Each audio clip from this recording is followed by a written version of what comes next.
Delivery ಆದ್ಮೇಲೆ ಎಷ್ಟು ನೀರನ್ನ ಬಾಣಂತಿ ತಗೋಬಹುದು.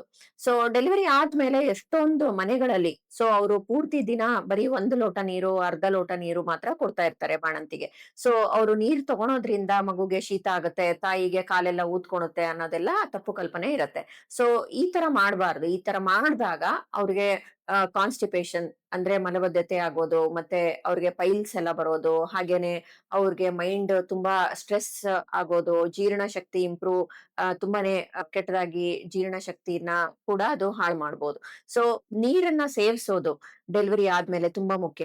2ರಿಂದ 3 ಲೀಟರ್ ನೀರು, ಬಿಸಿನೀರಾಗಿರ್ಬೋದು ಅಥವಾ ಕಾದಾರಿದ ನೀರಾಗಿರ್ಬೋದು, ಇದನ್ನ ಬಾಣಂತಿಗೆ ಕೊಟ್ಟಾಗ ಅವ್ರಿಗೆ ಕಾನ್ಸ್ಟಿಪೇಷನ್ ಪ್ರಾಬ್ಲಮ್ಸ್ ಮತ್ತೆ ಈ ಡೈಜೆಷನ್ ಪ್ರಾಬ್ಲಮ್ಸ್, ಗ್ಯಾಸ್ಟ್ರೈಟಿಸ್ ಪ್ರಾಬ್ಲಮ್ಸ್ ಇದೆಲ್ಲದನ್ನು ಕೂಡ ನಾವು ಅವಾಯ್ಡ್ ಮಾಡ್ಬೋದು. ಹಾಗಾಗಿ ಈ ತಪ್ಪು ಕಲ್ಪನೆಗಳೆಲ್ಲ ಬೇಡ.